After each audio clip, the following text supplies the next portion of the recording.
اعوذ باللہ من الشیطان الرجیم بسم اللہ الرحمن الرحیم۔ خواتین و حضرات، السلام علیکم ورحمۃ اللہ وبرکاتہ۔ مغفرتہ پروگرام احکام شریعت اور فرض علوم سے متعلقہ مسائل کے ساتھ آپ کی خدمت میں حاضر ہیں۔ آپ کو بتایا تھا کہ ہر عاقل بالغ مسلمان مرد و عورت کے لیے چند علوم کا سیکھنا انتہائی ضروری ہے، جن میں سے پہلا علم عقائد کو بما دلائل سے سیکھنا، یعنی عقائد کا علم سیکھنا فرض ہے، لیکن اس طرح نہیں کہ خالی آپ نے سنا اور اس کو ایکسیپٹ کر لیا۔ اس پر ہم نے بڑا تفصیلی کلام کیا ہے کہ عقیدہ یا تو قرآن سے ثابت ہوگا یا حدیث سے، یا پھر جو اکابرین اسلام نے عقل سلیم سے عقائد کو ثابت کیا انہیں ہمیں قبول کرنا ہوگا، اور یا پھر مسلمانوں کی ایک بہت بڑی تعداد، معاشرے کا ایک بہت بڑا مسلمانوں کا حصہ، اور جن میں علماء اور مفتیان کرام وغیرہ بھی شامل ہوں، نہ کہ صرف عوام، اگر وہ کسی عقیدے پر قائم ہیں تو آپ کے لیے ایک شرعی دلیل ہے کہ آپ یہ کہہ سکتے ہیں کہ میں اس عقیدے کو اس لیے اختیار کر رہا ہوں کہ ایک بڑی جماعت اس عقیدے پر قائم ہے، یہ بھی ایک شرعی دلیل ہے۔ تو یہ عقائد بمع دلائل سیکھنا ہر شخص کے لیے ضروری ہوتا ہے، کیونکہ اس میں کوتاہی کرنے والا خوف ہے کہ یا تو معاذ اللہ کافر و مشرک ہو جائے گا اور یا بدعتی ہو جائے گا، اور یہ دونوں چیزیں ہمارے لیے انتہائی نقصان کا باعث ہیں کہ اگر انسان کو معلوم نہ ہو، وہ جہالت میں، کم علمی میں خدا نخواستہ کفر و شرک کا ارتکاب کر بیٹھے، تو پھر دنیا میں بعض اوقات پتہ نہیں چلتا ہے، بعض اوقات تجدید ایمان کا موقع بھی نہیں ملتا، اور انسان دائرہ اسلام سے خارج ہو جاتا ہے، اور جب وہ بروز قیامت اٹھے گا تو پتہ چلے گا کہ اللہ نہ کرے، خدا نہ کرے کسی مسلمان بھائی کے ساتھ یا بہن کے ساتھ ایسا ہو کہ وہ اپنے ایمان سے ہاتھ دھو بیٹھا تھا، تو پھر وہ مسلمانوں کے ساتھ اس کا حشر نہیں ہوگا، غیر مسلمین کے ساتھ ہوگا۔ اس لیے یہ کوئی معمولی چیز نہیں ہے، اس کو انتہائی توجہ سے ہمیں سیریسلی لینا چاہیے، اور اپنا محاسبہ کرتے ہوئے صحیح طریقے سے اپنا عقائد کو سیکھنا چاہیے۔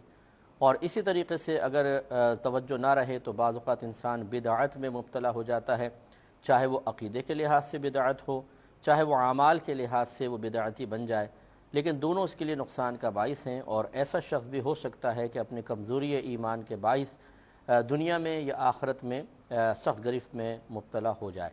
اس لیے بہت بہتر ہے کہ انسان عقیدے کا علم اچھی طریقے سے حاصل کرے۔ تو آج میں آپ کی خدمت میں آسمانی کتابوں کے بارے میں کچھ باتیں ذکر کروں گا۔ آسمانی 4 کتابیں بہت مشہور ہیں، توریت، زبور، انجیل اور قرآن مجید۔ ہمارا شاید بچہ بچہ ان باتوں کو جانتا ہے کہ توریت حضرت موسیٰ علیہ السلام پر، زبور حضرت داؤد علیہ السلام پر، انجیل حضرت عیسیٰ علیہ السلام پر، اور قرآن ہمارے نبی کریم صلی اللہ علیہ وسلم کے قلب انور پر نازل کیا گیا، آپ کو عطا کیا گیا۔ تو یہ 4 بڑی کتابیں ہیں۔ اللہ تعالیٰ ارشاد فرماتا ہے وَإِذْ آتَيْنَا مُوسَى الْكِتَابَ وَالْفُرْقَانَ لَعَلَّكُمْ تَهْتَدُونَ، سورہ بقرہ آیت نمبر 53 میں ہے۔ اور یاد کیجئے کہ ہم نے عطا کی موسیٰ کو ایک کتاب، اس سے مراد توریت ہے، اور حق و باطل میں فرق کرنے والی فرقان، لعلکم تہتدون، تاکہ تم ہدایت پا جاؤ۔ دوسرا اللہ نے ارشاد فرمایا سورہ نساء آیت نمبر 163 میں وَآتَيْنَا دَاوُودَ زَبُورًا، اور ہم نے داؤد کو زبور عطا فرمائی۔ تیسرے مقام پہ ارشاد فرمایا سورہ حدید آیت نمبر 27 میں، اور ہم نے پے در پہ بھیجے عیسیٰ علیہ السلام کے ساتھ بہت سے انبیاء علیہ السلام، اور عطا کیا ہم نے آپ کو انجیل۔ انہو، اور یہ سورہ واقعہ آیت نمبر 77 میں اللہ نے فرمایا کہ انہو لقرآن کریم، کہ بے شک یہ قرآن کریم ہے، ایک مقدس، ایک محترم قرآن ہے۔ تو ہمارا عقیدہ چونکہ ہم کہتے ہیں کہ قرآن سے ہم حاصل کرتے ہیں، لہٰذا 4 کتابوں کو ثبوت قرآن عظیم میں ہے، اور اللہ تعالیٰ نے صراحت فرمائی ہے کہ اللہ تعالیٰ نے ان کو اپنے بندوں کو عطا فرمایا ہے، مخصوص بندوں کو، ان کے نام بھی ذکر فرما دیے ہیں۔ ایک روایت سماعت فرمائے کنز العمال آیت حدیث نمبر ہے 44158، حضرت ابو ذر رضی اللہ تعالی عنہ سے یہ روایت ہے۔ وہ کہتے ہیں کہ میں نے نبی کریم صلی اللہ علیہ وسلم سے پوچھا کہ یا رسول اللہ صلی اللہ علیہ وسلم، اللہ تبارک و تعالی نے کتنی کتب نازل فرمائی؟ تو آپ نے ارشاد فرمایا کہ 104 کتابیں۔ تو 104 کتابوں سے مراد 4 تو کتابیں تھیں، باقی سب صحائف تھے، چھوٹے چھوٹے رسالے آپ کہہ لیں یا صحیفوں کی شکل میں اللہ نے نازل فرمایا، اور پھر ہمارے سرکار صلی اللہ علیہ وسلم نے خود تفصیل بیان فرمائی، فرمایا شیث علیہ السلام پر 50 صحائف، خنوخ پر 30، ابراہیم پر 10، موسیٰ پر توریت سے قبل 10، اور توریت و زبور، انجیل اور قرآن نازل فرمائی۔ تو اس طرح وہ پیچھے 100 ہوئے، اور یہ مل کر مختلف حدیثیں ہیں اس میں۔ آدم علیہ السلام کے بارے میں بعض وقت منقول ہے، اور نوح علیہ السلام کے بارے میں بھی کچھ صحائف کا ذکر ہے، لیکن اس حدیث میں 104 کا ذکر فرمایا کہ 4 آسمانی کتابیں وہ ہٹا لیں تو 100 رہ گئے، اور 100 یہ صحائف ہیں جو مختلف انبیاء علیہم السلام پر نازل کیے گئے۔ اس سے پہلے کہ میں آگے چلوں، ایک کالر منتظر ہے، پہلے کال لیتے ہیں، پھر انشاءاللہ آپ کو اور اس کے بارے میں کچھ معلومات دیں گے۔ السلام علیکم۔ اب یاد رکھیے کہ یہ سب کے سب اللہ تبارک و تعالیٰ کے کلام ہیں جو اللہ تعالیٰ نے نازل فرمائے۔ تو قرآن عظیم کے بارے میں خاص طور پہ ذرا ایک بات یاد رکھیے گا کہ قرآن کا اطلاق 4 چیزوں پر ہوتا ہے، اور کلام الہی ان میں سے ایک ہے۔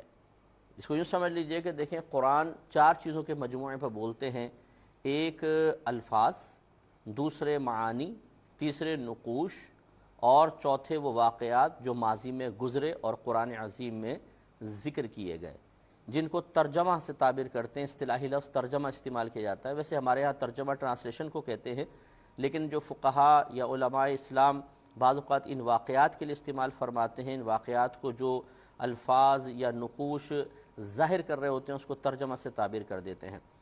تو یعنی الفاظ کو نہ کہیں بلکہ آپ یوں کہیں کہ جو واقعہ ہوا تھا وہ ترجمہ ہے، آپ آسان الفاظ میں واقعی کہہ لیجئے۔ تو قرآن ان 4 چیزوں کے مجموعے کا نام ہے۔ الفاظ انہیں کہتے ہیں جو انسان کی زبان سے نکلتے ہیں، جیسے اللہ تبارک و تعالیٰ نے جب قرآن عظیم نبی کریم صلی اللہ علیہ وسلم کو عطا فرمایا، وحی نازل ہوتی تو آپ صحابہ کرام علیہم الرضوان کے سامنے اپنی زبان اقدس سے قرآن عظیم کو پڑھتے تھے، ورنہ صحابہ کو کیسے پتہ چلتا؟ تو جو آپ کی زبان اقدس سے الفاظ نکل رہے ہیں، جو کچھ کلمات نکل رہے تھے، ان کو کہتے ہیں الفاظ، اور ان سے جو مفاہیم صحابہ کرام علیہم الرضوان اخذ کر رہے تھے، سمجھ رہے تھے، معانی، مطالب وغیرہ، انہیں کہتے ہیں معنی۔ تو الفاظ اور معنی۔ تیسرے نقوش تھے، جو صحابہ کرام علیہم الرضوان لکھ لیا کرتے تھے، اس کو کہتے ہیں لکھے ہوئے کو نقوش۔ اگرچہ ہمارے اردو اسلوب میں یا ہماری اردو زبان میں ہم لکھے ہوئے کو بھی کہہ دیتے ہیں الفاظ، کہ بھئی کتنے الفاظ لکھے ہوئے ہیں، ذرا یہ لفظ پڑھ کے بتانا، لیکن اصطلاحی اعتبار سے یاد رکھیں اس کو لفظ نہیں کہتے بلکہ لکھی ہوئی چیز کو کہتے ہیں نقش، اور اس کی جمع ہے نقوش۔ تو جو زبان سے نکلے وہ لفظ، اس سے جو مفہوم سمجھ میں آئے وہ معنی، اور جب اس زبان سے نکلے ہوئے لفظ کو آپ یہاں لکھ دیتے ہیں کچھ حروف کے ساتھ ایک مجموعے کی شکل میں، تو اس کو کہتے ہیں نقوش۔ اور کچھ وہ واقعات تھے جو پہلے ہو گئے، جیسے موسیٰ علیہ السلام کا واقعہ، فرعون کا واقعہ، عیسیٰ علیہ السلام کا کوئی واقعہ ہے، یونس علیہ السلام کا واقعہ ہے، نوح علیہ السلام کا، آدم علیہ السلام کے واقعات ذکر کیے گئے ہیں۔ تو یہ جو واقعات تھے ان کو کہتے ہیں ترجمہ یا یہ واقعات۔ تو یاد رکھیے کہ ان میں سے یہ 4 قرآن، اس پہ ان 4 کے مجموعے پر قرآن کا اطلاق ہوتا ہے۔ پہلے میں کال لے لوں، پھر میں جو اصل بات آپ کو سمجھانے لگا وہ سمجھاتا ہوں۔ السلام علیکم۔ تو اب یہ ذرا غور سے اس بات کو سماعت فرمائیے گا کہ جیسے اللہ تبارک و تعالیٰ کی ذات قدیم ہے، اس کی صفات بھی قدیم ہے۔ یہ بات میں اپنے پچھلے پروگرامز میں آپ کو اچھی طریقے سے سمجھا چکا ہوں کہ اللہ تعالیٰ ہمیشہ سے ہے، ہمیشہ رہے گا۔ کبھی ایسا نہیں تھا کہ اس کی کوئی ابتدا تھی، کیونکہ جس شے کی ابتدا ہوتی ہے اس سے پہلے وہ نہیں ہوتا۔ اللہ تعالیٰ کی کوئی ابتدا نہیں ہے، وہ ہمیشہ سے ہے۔ اسی طرح اس کی صفات بھی ہمیشہ سے ہیں۔ تو کلام بھی اللہ تبارک و تعالیٰ کی ایک صفت ہے، لہذا معلوم ہوا جیسے صفات قدیم، ذات قدیم، ایسے اس کے تمام صفات بھی قدیم۔ اور اسی طریقے سے جیسے اللہ تبارک و تعالیٰ کی ذات پر کبھی فنا قائم نہیں ہوگی، وہ ہمیشہ سے ہے، ہمیشہ رہے گا، ایسی اس کی صفات پر بھی کبھی بھی فنا واقع نہیں ہو سکتی، ناممکن ہے۔ کیونکہ اگر خدا نخواستہ کوئی عقیدہ رکھے کہ اللہ تبارک و تعالیٰ کی کوئی صفت ذاتیہ فنا ہو سکتی ہے، مثلا کلام اس کا ختم ہو سکتا ہے، دیکھنا ختم ہو سکتا ہے، سننا ختم ہو سکتا ہے، تو یہ اصل میں اللہ تبارک و تعالیٰ کے لیے ایک عیب کو تسلیم کرنا ہے۔ کیونکہ جس کی سماعت چلی جائے اسے ہم عرف عام میں بہرا کہتے ہیں، جس کی بینائی چلی جائے اس کو نابینا کہتے ہیں، جس سے علم سلب کر لیا جائے وہ جاہل رہ جاتا ہے، اور جس سے کلام سلب کر لیا جائے اسے گونگا کہا جاتا ہے۔ اور معاذ اللہ ثم معاذ اللہ تبارک و تعالیٰ کی ذات پاک ان تمام نقائص اور عیوب سے پاک و صاف ہے۔ لہذا جیسے اس کی ذات ہمیشہ قائم رہے گی، اس کی صفات بھی ہمیشہ قائم رہیں گی۔ لہذا بھی یاد رکھیے کہ جب کلام بھی اللہ کی صفت ہے تو جس کو ہم کلام الہی کہیں گے، اس کا مطلب ہے اس پر کبھی بھی فنا واقع نہیں ہوگی، کبھی بھی اس پہ فنا واقع نہیں ہو سکتی ہے۔ اب اس کو غور سے ایک بات کو سماعت فرمائیں، آپ نے کتنی ہی خبروں وغیرہ میں سنا ہوگا کہ کسی شیطان نے قرآن مجید کے نسخے کو جلا دیا۔ اس پر ہم ذرا آپ کلام کر کے میں آپ کو جو پوائنٹ سمجھانا چاہ رہا ہوں وہ بہت غور سے آپ سماعت فرمائیے گا۔ پہلے کالر ہیں، کال لے لیں تاکہ وہ بھی بیچ میں ڈسٹرب نہ ہو، پھر ہم بھی نہ ہو۔ تو ایک میں کال لے لیتا ہوں۔ السلام علیکم۔ میں آپ کو ایک بہت ہی اہم نقطہ سمجھا رہا تھا کہ لفظ قرآن جب ہم کہتے ہیں کہ یہ قرآن ہے تو یاد رکھیں 4 چیزوں کے مجموعے پر اس کو بولا جاتا ہے۔ ایک وہ الفاظ جو نبی کریم صلی اللہ علیہ وسلم کی زبان اقدس سے نکلے کہ جب اللہ نے وحی نازل فرمائی، جبریل امین نے سرکار صلی اللہ علیہ وسلم کے سامنے قرآن کو پڑھا، نبی کریم صلی اللہ علیہ وسلم نے سنا، اللہ تعالیٰ نے اپنی عطا اپنے کرم سے فوراً سرکار کو حفظ کروا دیا، یہ فوراً سرکار کو حفظ ہوتا چلا جاتا تھا۔ پھر آپ نے صحابہ کرام کو بتایا کہ مجھ پہ ایک آیت نازل ہوئی، آپ نے اس کو پڑھا۔ ابھی جو آپ زبان سے پڑھ رہے ہیں اس کو کہتے ہیں لفظ۔ اس لفظ کو سننے کے بعد جو صحابہ کرام کو آیت کے معنی اور مفہوم سمجھ میں آئے، اس معنی جو مفہوم سمجھ میں آیا ہے اسے ہم معنی سے تعبیر کرتے ہیں۔ پھر صحابہ کرام اس کو لکھ لیا کرتے تھے، تو جو کچھ لکھا ہے ان کو نقوش کہا جاتا ہے۔ اور کچھ ایسے واقعات ہو چکے تھے جنہیں قرآن میں ذکر کیا گیا، انہیں واقعات کہتے ہیں یا ترجمہ کہتے ہیں۔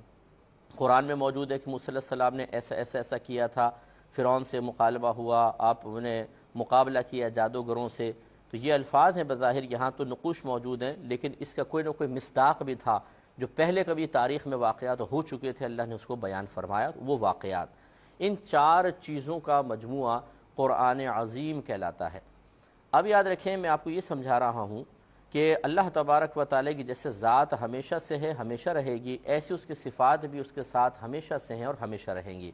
جیسے اللہ تبارک و تعالیٰ کی ذات پر کبھی فنا واقع نہیں ہو سکتی، ناممکن، اسی طریقے سے اس کی صفات پر نہ کبھی فنا واقع ہوگی، نہ ان کے لیے فنا ممکن۔ اب سوال یہ پیدا ہوتا ہے، یوں سمجھ لیجئے کہ کوئی شخص آپ سے سوال کر رہا ہے کہ بھئی ہم نے خبر میں سنا ہے کہ کل کسی شخص نے معاذ اللہ قرآن پاک کو جلا دیا۔ اگر قرآن پاک اللہ کا کلام ہے تو یہ جل کر فنا کیسے ہو گیا، حالانکہ آپ تو یہ کہتے ہیں کہ اللہ تعالیٰ کی صفات پر فنا واقع ہوتا ہی نہیں ہے، تو یہ کیسے فنا واقع ہو گیا؟ تو اب اس کا جواب اچھی طریقے سے سماعت فرما لیں کہ قرآن 4 چیزوں کے مجموعے کو ضرور کہتے ہیں، لیکن ان میں سے ایک چیز کلام الہی ہے جو اللہ کی صفت ہے۔ 4 چیزوں پہ قرآن کا اطلاق ہوتا ہے، لیکن کلام الہی ان میں سے ایک چیز ہے۔ وہ کیا ہے؟ دیکھیں جو نبی کریم صلی اللہ علیہ وسلم نے الفاظ ذکر فرمائے تو یاد رکھیں کہ جیسی لفظ زبان سے نکلتا ہے پیچھے دوسرا آنے والا لفظ اس کو ختم کر دیتا ہے، اسی وجہ سے پہلا چلا جاتا ہے، پھر دوسرا آتا ہے، پھر تیسرا آتا ہے، تو یہ الفاظ فنا ہو جاتے ہیں۔ اسی طریقے سے جو لکھا جاتا ہے، آپ نے دیکھا جو پرنٹڈ قرآن مجید ہوتے ہیں یہ نقوش جل بھی جاتے ہیں، یہ بھی فنا ہو جاتے ہیں۔ جو واقعات کبھی ماضی میں ہوئے وہ ہوئے اور ختم ہو گئے، ان پر بھی فنا واقع ہو گئی، لیکن ایک چیز پر کبھی فنا واقع نہیں ہوتی اور وہ ہے معانی۔ اگر تمام دنیا کے لوگ مطلب جیسے قیامت میں ایسے ہی ہوگا کہ سب ختم ہو جائیں گے، صحائف اٹھا لیے جائیں گے، نقوش ختم، لفظ کہنے والا کوئی بھی نہیں ہے، واقعات تو پہلے ختم ہو گئے، لیکن ایک چیز تو اس وقت بھی باقی ہوگی اور وہ معانی ہے، اور وہ معانی ذات باری تعالیٰ کے ساتھ کو لازم ہے، وہی کلام ہے۔ تو یاد رکھیں کہ یہ جو معانی ہے اسی کو کلام الہی حقیقتاً کہتے ہیں۔ تو ہم عرف عام میں کہہ دیتے ہیں، جسے قرآن مجید رکھا ہوتا ہے کتابی شکل میں، ہم کہتے ہیں یہ اللہ تعالیٰ کا کلام ہے، بالکل یہ کہہ سکتے ہیں، اس کا انکار نہیں ہے، لیکن اس میں کلام معانی کا نام ہے، اسی کو کلام نفسی بھی کہتے ہیں۔ اگر آپ کو یہ لفظ یاد رہے تو یہ کلام نفسی جو ہے یہ اللہ تعالیٰ کا حقیقتاً کلام ہے۔ آپ اگر ایک آیت معاذ اللہ لکھی ہو، اسے کوئی جلا دے، آیت جل جائے گی، لیکن کیا اس کا مفہوم بھی جل سکتا ہے، اس کا معنی مطلب بھی جل سکتا ہے؟ وہ نہیں، اس لیے کہ وہی تو اللہ تعالیٰ کا کلام ہے۔ اس پہ مزید میں تشریح کروں گا۔ ایک کالر ہمارے ساتھ ہیں، السلام علیکم۔ تو آپ کی خدمت میں ذکر کر رہے تھے، ذرا غور سے اس کو ایک دفعہ پھر سماعت فرما لیں۔ کلام چونکہ اللہ تبارک و تعالیٰ کی صفت ہے، کلام الہی جس کو ہم کہتے ہیں، اور اللہ تعالیٰ کی صفت کبھی فنا نہیں ہو سکتی۔ اب میں آپ سے اگر یہ کویسچن کروں کہ قرآن 4 چیزوں پہ بولا جاتا ہے، الفاظ، ان سے جو معانی سمجھ میں آ رہے ہیں وہ معانی، تیسرا جو لکھا گیا وہ نقوش، چوتھا قرآن میں جو واقعات ذکر کیے گئے جو کبھی ماضی میں ہوئے وہ واقعات، ان میں سے بتائیے کون سی ایسی چیز ہے جو ہمیشہ باقی رہے گی؟ تو آپ کا جواب یہ ہمیشہ سے باقی رہ سکتی ہے، یا ان میں سے کون سی ایسی چیزیں جسے آپ ختم نہیں کر سکتے؟ تو آپ کا جواب یہی ہوگا، اگر آپ تھوڑا سوچیں گے کہ لفظ تو منہ سے بولتے ہیں ختم ہو جاتے ہیں، گویا کہ ان پہ فوراً فنا واقع ہو جاتی ہے، نقوش جلائے جا سکتے ہیں، جو واقعات ماضی میں ہوئے وہ تو ویسے ہی ختم ہو گئے، فنا ہو گئے، گویا کہ ایک ہی چیز رہ گئی اور وہ ہے معانی۔ تو بس سمجھ لیں اللہ تبارک و تعالیٰ کا کلام یہ معنی اور مفہوم کا نام ہے۔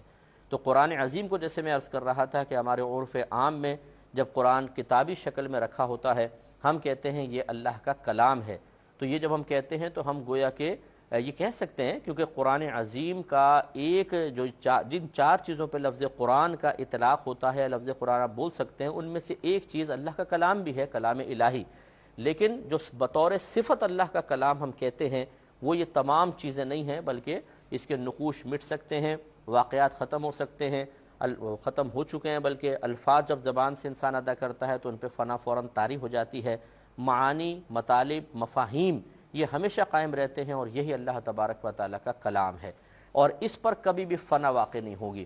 جب قیامت قائم ہوگی تمام لوگ دنیا سے رخصت ہو جائیں گے، کوئی بھی مخلوق باقی نہیں بچے گی، اللہ تبارک و تعالیٰ سب کو ختم فرما دے گا، اور پھر پوچھے گا کہ آج کس کی حکومت ہے؟ کوئی جواب دینے والا نہیں ہوگا، تو اللہ تعالیٰ فرمائے گا للہ الواحد القہار، آج اللہ واحد قہار کی حکومت ہے۔ تو اب آپ بتائیے کہ اس وقت تو تمام چیزیں ختم ہو گئی ہیں، جو کچھ لکھا ہوا ہے تمام پرنٹڈ چیزیں ختم ہو جائیں گی، واقعات تو پہلے ختم ہو گئے، کوئی بولنے والا نہیں، تو الفاظ پہ بھی فنا طاری نظر آتی ہے۔ وہ کون سی شے ہوگی، وہ کون سی چیز ہے جو اس وقت بھی ذات باری تعالیٰ کی صفت کے طور پہ اس کی ذات کو لازم ہے؟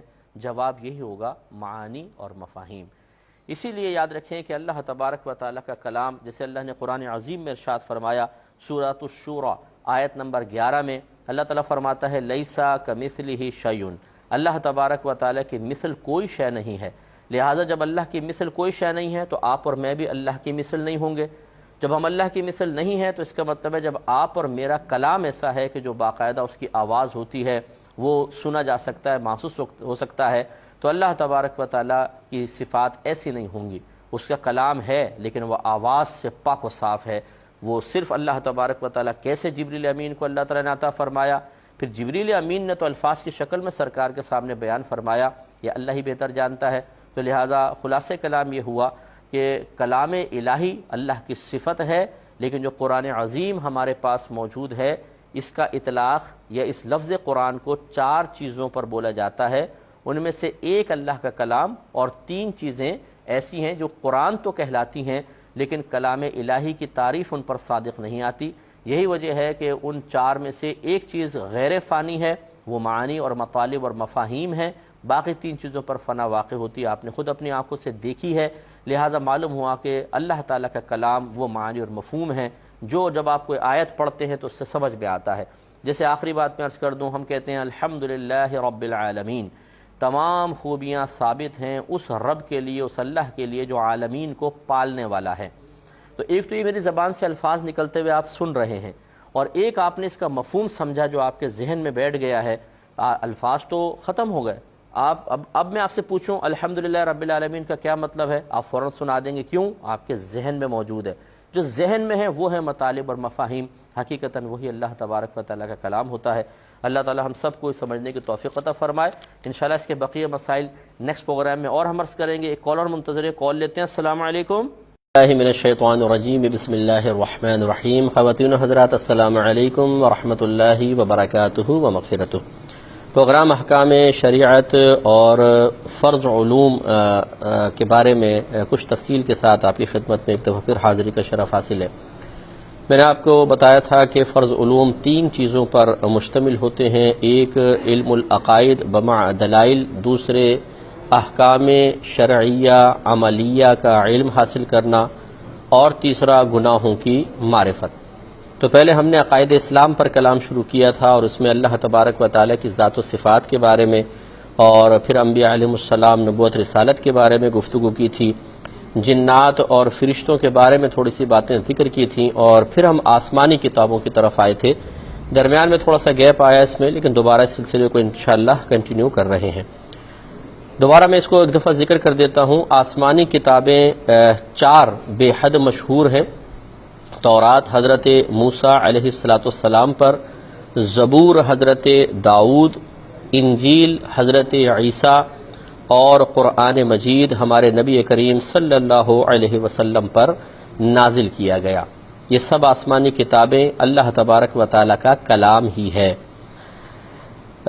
آیات دیکھیں، سورہ بقرہ آیت نمبر 53 میں اللہ تعالیٰ فرماتا ہے وَإِذْ، اور یاد کرو، آتینا، عطا کیا ہم نے، موسیٰ الکتابہ، موسیٰ کو کتاب، والفرقان لعلکم تہتدون، اور حق و باطل میں تمیز کرنے والی تاکہ تم ہدایت پا جاؤ.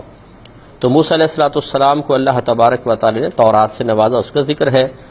پھر سورہ نساء آیت نمبر 163 میں اللہ تعالیٰ فرماتا ہے وَآتَيْنَا دَاوُودَ زَبُورًا، اور ہم نے داؤد کو زبور عطا فرمائی.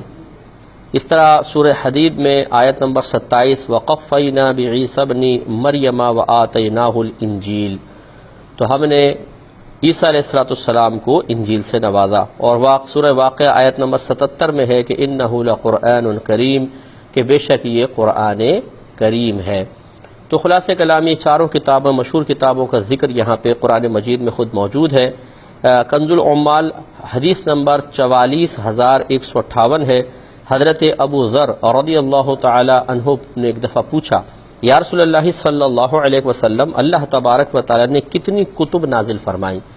تو رحمت کونین صلی اللہ علیہ وسلم نے ارشاد فرمایا کہ 104 کتابیں، شیث پر 50 صحائف، خنوخ پر 30، ابراہیم پر 10، موسیٰ پر توریت سے قبل 10، اور پھر توریت، زبور، انجیل اور قرآن نازل فرمایا.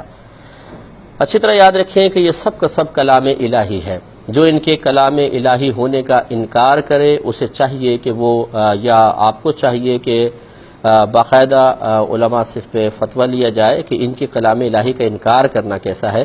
یہ بہت سخت ہے. یہ سب کا سب اللہ تبارک و تعالیٰ کا کلام ہے، لیکن یہ ضرور ہے کہ ان سب میں قرآن عظیم سب سے زیادہ فضیلت کا حامل ہے اور سب سے زیادہ افضل قرآن عظیم ہے. لیکن یہ اس اعتبار سے نہیں کہ معاذ اللہ ثم معاذ اللہ ہم یوں کریں کہ اللہ تبارک و تعالیٰ کے کلام میں افضل اور مفضول پیدا کریں، اور ہم یہ کہیں کہ جو پچھلی کتابوں میں اللہ کا کلام ہے وہ مفضول ہے، جو قرآن میں ہے وہ افضل ہے. کیونکہ اللہ تعالیٰ کے کلام میں افضل تو ہے ہی ہے، مفضول کی کوئی گنجائش نہیں ہے. کلام اللہ کا سب برابر ہے. یہ جو ہم کہتے ہیں کہ قرآن سب سے افضل کتاب ہے، علماء فرماتے ہیں یہ ثواب کے اعتبار سے سب سے تمام کتابوں سے بڑھ کر ہے کہ اس کی تلاوت کا ثواب بقیہ جو اللہ تعالیٰ کے کلام ہیں جو پچھلی کتب میں مذکور ہیں، نقل کیے گئے ہیں، ان سے زیادہ ثواب اس میں ملتا ہے. ورنہ تمام کا تمام اللہ کا کلام ہے اور اللہ کا کلام بالکل برابر ہوتا ہے. اس میں افضل مفضول کی کوئی گنجائش نہیں ہے، افضل کلام تو ہے. قرآن عظیم کی کا ایک کمال ہے کہ اللہ تعالیٰ نے اس کتاب کو ہر قسم کی تبدیلی، تغیر اور تصرفات انسانی سے محفوظ فرما دیا ہے.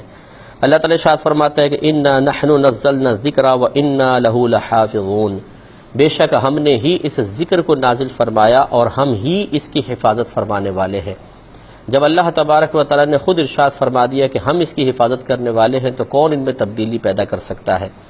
پچھلی جتنی بھی کتابیں ہیں وہ انسانی تصرفات سے آزاد نہ رہ سکیں. اللہ تعالیٰ ارشاد فرماتا ہے کہ من الذین ہادوا یحرفون الکلم عن مواضعہ، یہودیوں میں سے بعض وہ تھے جنہوں نے بعض کلمات کو ان کی جگہوں سے ہٹا دیا یا ان کلمات کو ان کی جگہوں سے ہٹا دیتے ہیں. سورہ نساء آیت نمبر 46 میں اور بھی کئی مقامات پہ اللہ تعالیٰ نے ظاہر فرمایا کہ پچھلی کتابوں میں انسانی تصرفات ہو گئے ہیں، لیکن ہماری کتاب میں قرآن عظیم میں کسی قسم کا انسانی تصرف نہیں ہو سکتا. جو اس بات کا قائل ہو کہ قرآن کی ایک آیت بھی کسی نے ہٹا دی، کوئی حرف آگے پیچھے کر دیا، تو وہ شخص دائرہ اسلام سے باہر ہوگا. کیونکہ قرآن میں اللہ تعالیٰ نے ارشاد فرما دیا کہ ہم اس کی حفاظت کرنے والے ہیں. تو گویا کہ اس بات کا قائل ہونا کہ قرآن میں تبدیلی پیدا ہو گئی، اس آیت پر شک و شبے کا اظہار کرنا ہے یا گویا کہ اس آیت کا ہی انکار کرنا ہے، اور قرآن کا انکار کرنا انسان کے لیے ایمانی لحاظ سے انتہائی خطرناک ہے. ایک کالر منتظر ہیں، کال لیتے ہیں. السلام علیکم. تو آپ کی خدمت میں ذکر کر رہے تھے کہ آسمانی کتابیں اللہ تبارک و تعالی نے نازل فرمائیں، لیکن ان میں انسانی تصرفات ہوئے اور ان میں تبدیلیاں پیدا ہو گئیں سوائے قرآن عظیم کے، کہ اللہ تبارک و تعالی نے چونکہ اب اس کتاب کو قیامت تک کے لیے باقی رکھنا تھا، مزید تو کوئی نبی نہیں آنے تھے، کوئی نئی شریعت آنی نہیں تھی، تو اس لیے اس کتاب کی حفاظت کا خود اللہ تبارک و تعالی نے ذمہ لیا ہے، اور یہ ہمارے مذہب اسلام کی حقانیت کا ایک جیتا جاگتا ثبوت ہے۔ ہم دعویٰ کرتے ہیں کہ کوئی بھی مذہب، ہم خدا نخواستہ کسی کی تنقید نہیں کر رہے، کسی پہ تنقید مقصود نہیں ہے، لیکن یہ ضرور ہے کہ قرآن کی اسلام کی حقانیت کو سمجھا جائے کہ کسی بھی مذہب کی کوئی بھی جو مذہبی کتاب ہے اس کا کوئی بھی حافظ آپ کو نظر نہیں آئے گا، حتیٰ کہ ان کے مذہبی جو لوگ ہیں وہ تک اس کتاب کے حافظ نہیں ہوتے ہیں۔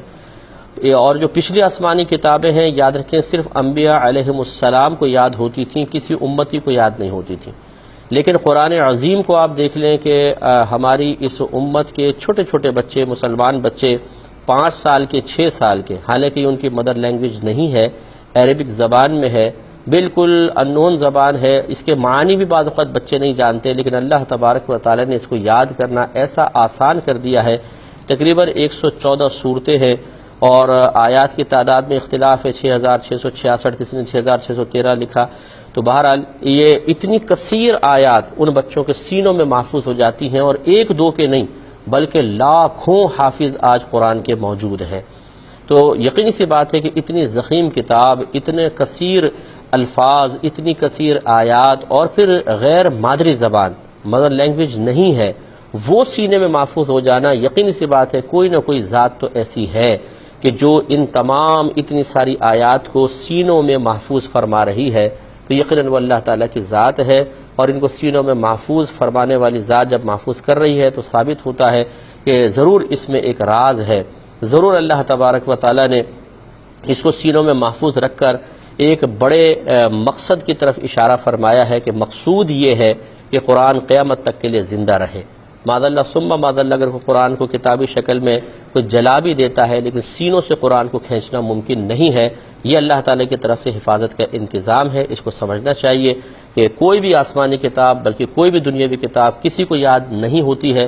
16 صفحے کا کتابچہ جو آپ کی اپنی زبان میں ہے، 16 صفحے کا، اسے بھی یاد کرنا انتہائی مشکل ہے، اور یہاں پر یہ اتنی ضخیم کتاب پوری کی پوری سیروں میں محفوظ ہو جاتی ہے، تو یقیناً اللہ تبارک و تعالیٰ کی مشیت یہی ہے، اس کو سمجھنا چاہیے۔ کالر ہمارے ساتھ ہیں، السلام علیکم۔ اعوذ باللہ من الشیطان الرجیم، بسم اللہ الرحمن الرحیم۔ خواتین و حضرات، السلام علیکم ورحمۃ اللہ وبرکاتہ و مغفرتہ۔ پروگرام احکام شریعت اور آسمانی کتابوں سے متعلقہ ضروری عقائد کے بیان کے ساتھ آپ کے سامنے ایک دفعہ پھر موجود ہے۔ پچھلے میں نے کل کے پروگرام میں آپ کو عرض کیا تھا کہ آسمانی کتابیں جو باقاعدہ کتابی شکل میں تھیں وہ مشہور 4 ہیں: توریت، زبور، انجیل، قرآن مجید۔ قرآن مجید پچھلی تمام کتابوں سے افضل ہے، لیکن اس کی افضلیت کی وجہ یہ نہیں ہے کہ وہ کلام معاذ اللہ کم درجے کے تھے اور قرآن میں موجود کلام اعلیٰ درجے کا ہے، ایسا نہیں ہے، کیونکہ پہلے بھی کتابوں میں اللہ تبارک و تعالیٰ کا کلام تھا، اور قرآن عظیم بھی اللہ کا ہی کلام ہے، اور کلام الہی میں افضل تو ہوتا ہے، مفضول کوئی نہیں ہوتا۔ تمام کلام الہی ہونے کے اعتبار سے برابر ہیں۔ جب ہم قرآن عظیم کو سب سے افضل کتاب کہتے ہیں تو اس سے مراد ہوتا ہے کہ ثواب کے اعتبار سے سب سے افضل ہے، یعنی قرآن کی تلاوت کا ثواب سب سے زیادہ ملے گا۔ ان کتابوں کے علاوہ اللہ تبارک و تعالی نے مختلف انبیاء علیہ السلام پر صحائف نازل فرمائے، یعنی پوری کتابی شکل میں پوری کتاب نہیں دی بلکہ صفحات ان کو عطا فرمائے، جن میں جو بھی اللہ تعالی نے چاہا اس میں احکام یا پند و نصائح وغیرہ ذکر کیے گئے تھے۔ قرآن عظیم وہ عظیم کتاب ہے کہ چونکہ یہ آخری کتاب تھی، ہمارے نبی کریم صلی اللہ علیہ وسلم آخری نبی ہیں اور آخری رسول ہیں، اس لیے آپ کو جو کتاب دی گئی، چونکہ یہ قیامت تک اب کوئی اور رسول یا نبی نہیں آنا تھا تو اس کو باقی بھی رکھنا تھا، لہٰذا اس کی حفاظت کا وعدہ خود اللہ تبارک و تعالی نے فرمایا۔ لہٰذا قرآن عظیم میں قیامت تک ایک حرف، ایک نقطے کی بھی تبدیلی نہیں ہو سکتی ہے۔ معاذ اللہ جو اگر کوئی عقیدہ رکھتا ہے کہ قرآن پاک میں کچھ آیات ختم ہو گئیں، کوئی حرف گھٹا دیا گیا، بڑھا دیا گیا، تو وہ دائرہ اسلام سے خارج ہو جائے گا۔ پچھلی کتابوں کی حفاظت کا وعدہ اللہ تبارک و تعالیٰ نے نہیں فرمایا، کیونکہ وہ شریعتیں باقی نہیں رہنی تھیں۔ ہر بعد میں آنے والی شریعت پہلی شریعت کو منسوخ کر دیتی ہے۔ اگر پچھلی شریعت کے کچھ احکام اگلی شریعت میں موجود بھی ہوتے ہیں تو وہ اگلی شریعت کے کہلاتے ہیں، پچھلی شریعت کے نہیں کہلاتے ہیں۔ لہٰذا جب قرآن عظیم آیا تو پچھلی تمام کتابوں کے احکام منسوخ، تو اللہ تبارک و تعالی نے چونکہ پچھلی تمام کتابوں کو باقی رکھنا، ان کے مضامین کو یا احکام کو باقی رکھنا اللہ تبارک و تعالی کا مقصود نہیں تھا، لہٰذا ان کی حفاظت کا بھی وہ اہتمام نہیں کیا گیا جیسا قرآن عظیم کا ہوا۔ لہٰذا پچھلی کتابیں صرف اس زمانے کے نبیوں کو یاد ہوتی تھیں، امتیوں کو یاد نہیں ہوتی تھیں، اور جب انبیاء علیہ السلام دنیا سے رخصت ہوئے تو لوگوں نے ان میں تحریفات کی، تبدیلیاں کی۔ تو تمام مسلمان بھائی بہن یہ عقیدہ ذہن میں رکھیں کہ ہم یوں کہیں گے کہ پچھلی جتنی بھی کتابیں اور صحائف اللہ تبارک و تعالی نے جس حالت میں نازل فرمائی تھیں، اس حالت پر موجود اگر ہیں تو ہم ان پر ایمان رکھتے ہیں، اور چونکہ اب موجود نہیں ہے تو یوں نہ کہیں کہ اگر ابھی کوئی کتاب پڑھی ہوئی ہے اور کوئی کہے کہ مثال کے طور پہ یہ انجیل ہے تو ہم کہیں ہم اس پر ایمان رکھتے ہیں کہ اللہ کا کلام ہے، یوں نہیں، بلکہ یوں کہیں گے کہ انجیل جس شکل میں اللہ نے نازل فرمائی تھی، جس صورت میں جس حالت میں نازل فرمائی تھی، اس پر ہمارا ایمان ہے۔ تو یہ ہمارا ایمان یقیناً ہے کہ کتابیں نازل ہوئیں لیکن ان میں تبدیلیاں ہو گئیں۔ اور میں نے آپ کو کل بھی عرض کیا تھا کہ اسلام کی حقانیت کا جیتا جاگتا ثبوت اگر دیکھنا ہو تو قرآن عظیم کا ہمارے 5-6 سال کے بچوں کے سینے میں محفوظ ہونا دیکھ لیا جائے۔ اللہ تبارک و تعالی نے قرآن عظیم میں چیلنج دیا ہے، سورہ بقرہ آیت نمبر 23-24 میں، اور بھی کئی آیات ایسی ہیں۔ اللہ تعالیٰ فرماتا ہے وَإِن كُنتُمْ فِي رَيْبٍ مِّمَّا نَزَّلْنَا عَلَىٰ عَبْدِنَا، اے کفار مکہ، وہ کلام جو ہم نے اپنے بندہ خاص پر نازل فرمایا، اگر تم اس کے بارے میں کسی شک میں مبتلا ہو، فَأْتُوا بِسُورَةٍ مِّن مِّثْلِهِ، یعنی شک یہ کہ شاید یہ اپنے پاس سے بنا کر لے آئے ہیں، تو پھر تمہیں دعوت دی جاتی ہے کہ اس کی مثل ایک صورت بنا کر لے آؤ۔ وَادْعُوا شُهَدَاءَكُم مِّن دُونِ اللَّهِ، اور اللہ تعالیٰ کے علاوہ جتنے لوگوں کو تم اپنا مددگار سمجھتے ہو ان کو بھی بلاؤ۔ ان کنتم صادقین، اگر تم اپنے اس دعوے میں سچے ہو کہ یہ اللہ کا کلام نہیں بلکہ ایک انسانی کلام ہے تو سب کو جمع کر لو، کیونکہ انسانی کلام کا مقابلہ کرنا تو آسان ہے۔ فَإِن لَّمْ تَفْعَلُوا، پھر اگر تم اس کی مثل صورت لانے پر قدرت نہ رکھ سکو، وَلَن تَفْعَلُوا، اور یہ اللہ تعالیٰ نے غیبی خبر دی ہے اور دعویٰ فرمایا ہے قیامت تک کے لیے، اور ہرگز ایسا نہیں کر سکو گے۔ لا تفعلوا نہیں فرمایا، لن تفعلوا فرمایا۔ لا اور لن کے اندر یہ فرق ہوتا ہے کہ لا میں تاکید نہیں ہوتی، سختی نہیں ہوتی۔ لا تفعلوا، تم ایسا نہیں کر سکتے، اور اگر لن تفعلوا ہوگا تم ایسا ہرگز نہیں کر سکتے، تاکید سختی ہے۔ فاتقوا النار التي وقودها الناس والحجارہ، تو ڈرو اس آگ سے کہ جس کا ایندھن انسان اور پتھر ہیں، اعدت للکافرین، جو کفار کے لیے تیار کر دی گئی ہے۔ لہٰذا یہ چیلنج ہے قیامت تک کہ مطلب جتنے بھی لوگ ہیں، آپ خود سوچئے اگر قرآن کا مثل لانا ممکن ہوتا تو کیا ابھی تک لا نہیں سکتے تھے؟ اور سب سے بڑھ کر وہ کفار قریش، وہ لوگ جو زمانے میں فصحاء تھے، بلغاء تھے، اور ان کی فصاحت و بلاغت کے سامنے لوگ بالکل کوئی مقابلے پہ آ نہیں سکتا تھا، لیکن جب میرے آقا صلی اللہ علیہ وسلم قرآن عظیم لے کر آئے، اللہ تعالیٰ کا کلام بیان کیا، تو سب کا سکوت طاری ہو گیا۔ لہٰذا معلوم ہوا کہ یقیناً یہ اللہ کا کلام ہے، اور یقیناً یہ اللہ کی طرف سے ہی نازل ہوا ہے، اسی لیے سینوں میں محفوظ ہو جاتا ہے۔ اس پر تھوڑا سا کلام مزید کروں گا، لیکن ایک کالر میرے ساتھ ہے۔ السلام علیکم۔ تو میں آپ کی خدمت میں گزارش کر رہا تھا کہ یہ اسلام کے حق ہونے کی بہت بڑی دلیل ہے کہ ایک تو قرآن عظیم قیامت تک جیسا نازل ہوا اسی حالت میں رہے گا۔ باقی کتابیں آپ دیکھیں کہ ان میں تبدیلیاں ہو سکتی ہیں، قرآن عظیم میں کوئی تبدیلی نہیں ہو سکتی، اس کی حفاظت کا وعدہ اللہ تعالیٰ نے خود لیا ہے۔ دوسری بات یہ ہے کہ ہمارے بچے کے سینے میں، ہر بچے کے نہیں، جو حفظ کرتے ہیں 5 سال، 6 سال، 7 سال کے بچوں کے سینے میں پورا قرآن عظیم، اتنی ضخیم کتاب محفوظ ہو جاتی ہے۔ یقینی سی بات ہے کہ طاقت بشری کے تحت ایسا نہیں ہو سکتا ہے، ورنہ میں چیلنج کرتا ہوں کہ کوئی بھی اپنے مطلب علاقے کی اپنی مادری زبان کا 18-20 صفحے کا ایک پتلا سا رسالہ لفظ بلفظ یاد کر کے وہ دکھائے، بہت ہی کم ہوں گے، کروڑوں میں کوئی ایک آدھ ایسا ہوتا ہے جس کا حافظہ بہت اچھا ہو، تو وہ شاید ایسا کر لے۔ لیکن جہاں لاکھوں ایسے بچے ہوں کہ جو غیر مادری زبان کو مادری زبان پر مشتمل ایک کتاب مقدس کو اپنے سینے میں محفوظ کر رہے ہیں، تو اس سے معلوم ہوا کہ یہ انسانی طاقت کے تحت نہیں ہے، بلکہ یقیناً ایک ذات پاک ایسی ہے جو اپنی غیبی امداد کے ذریعے اس کام کو سہل اور آسان کر رہی ہے۔ تو جب یہ کنفرم ہو گیا کہ یہ کلام یقیناً اللہ کی طرف سے نازل ہوا، ورنہ اس میں تبدیلی ہو سکتی تھی، اس کا مقابل لا سکتے تھے، ورنہ اس سینوں میں محفوظ نہیں ہو سکتا تھا، تو جب اس پر انسان غور و تفکر کرے گا تو پھر یہ یقین بھی حاصل ہوگا کہ جب یہ اللہ کی طرف سے ہے تو اس میں جتنے مضامین بیان ہوئے یقیناً وہ بھی اللہ تعالیٰ کی طرف سے ہیں، کیونکہ وہ تمام مضامین انسانی دسترس سے باہر ہے، ان میں اپنے پاس سے کسی نے کچھ شامل نہیں کیا۔ اب جب آپ ان مضامین کو پڑھیں گے تو ان میں عقائد کا بیان بھی ہے، تو اس میں آپ یہ دیکھیں گے اگر ان عقائد کو کوئی پڑھ کر اختیار کرے گا تو ہی وہ نجات پائے گا۔ وہی ہم آپ کے سامنے بیان کر رہے ہیں، اسے اللہ تبارک و تعالیٰ کے وجود کو تسلیم کرنا ہوگا، واحد ماننا ہوگا، اپنا خالق مالک ماننا ہوگا، غیر محتاج بے نیاز ماننا ہوگا، اسے قدیم ماننا ہوگا، فنا ہونے سے محفوظ ماننا ہوگا، اور اسی طریقے سے آسمانی کتابیں، انبیاء علیہ السلام وغیرہ پر ایمان لانا ہوگا۔